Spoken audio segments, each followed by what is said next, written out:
Howdy y'all, Pastor Brian Boatman here, and you can hear the chickens in the back. Probably hear some dogs barking, you might see some cats walking around, you might see some birds wandering around here.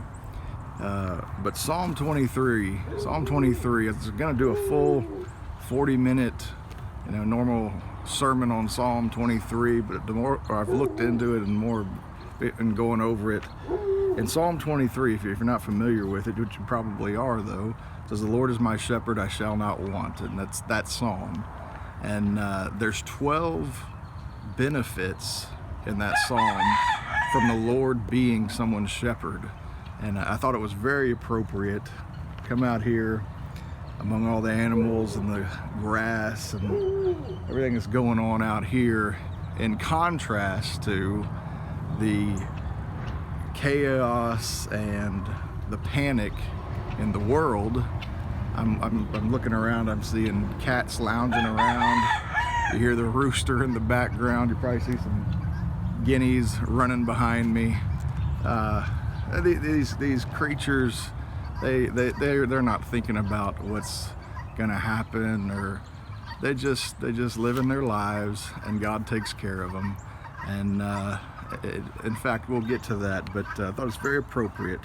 What a contrast of nature and God's creation, and the animals, the plants, they just doing what they do.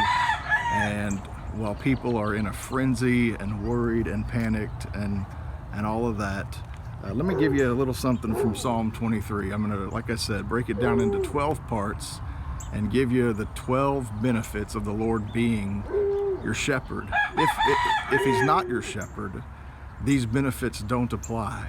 If something else is leading you, or someone else is leading you, these benefits don't apply. However, if you make the Lord your shepherd, these benefits do apply.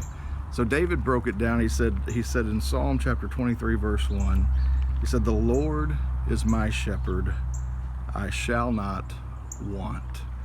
I shall not want. It's not that the Lord as a good shepherd gives me everything I covet after, and I want the boat, and I want the gun, and I want the ammo, and I want this, and the Lord makes sure I get all that stuff. What I find in the Lord Jesus Christ is that some of the wants that I had before, I just don't even have anymore. It says, "The Lord is my shepherd, I shall not want." You know who the wealthiest man, woman, child in the world is? The one who has no wants. I have everything my heart desires. I don't need anything else. I'm satisfied. And in Jesus Christ, who is the good shepherd that David's talking about, Jesus Christ is the good shepherd. And with the Lord as my shepherd, David says, I shall not want. Paul said it this way: "Ye are complete in him," satisfied. In Jesus Christ, there's nothing else. God the Father says, everything I want you to have is found in the Lord Jesus Christ, the Good Shepherd. And so, the Lord is my shepherd, I shall not want. So if the Lord is your shepherd, that's one of the benefits. Having no more wants, being the wealthiest man alive, the wealthiest woman alive, because you don't need anything else. You're satisfied.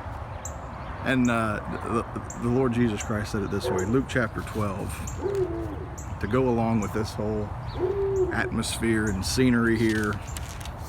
He said it this way to his disciples. Luke chapter 12, verse 22. "And he said unto his disciples, Therefore I say unto you, take no thought for your life, what ye shall eat, neither for the body what ye shall put on. Life is more than meat, and the body is more than raiment. Consider the ravens. They neither sow nor reap, which neither have storehouse nor barn, and God feedeth them. How much more are ye better than the fowls? And which of you, with taking thought, can add to his stature 1 cubit? What does worry produce? It doesn't make anything better And so here's what he says: if you then be not able to do that thing which is least, why take ye thought for the rest? Consider the lilies, how they grow. They toil not, they spin not. And yet I say unto you that Solomon in all his glory was not arrayed like one of these. If then God so clothe the grass, which is today in the field, tomorrow is cast into the oven, how much more will he clothe you, O ye of little faith? Seek not what ye shall eat, what ye shall drink, neither be ye doubtful of mind. For all these things do the nations of the world seek after, and your Father knoweth that ye have need of these things. David said it this way: the Lord is my shepherd, I shall not want.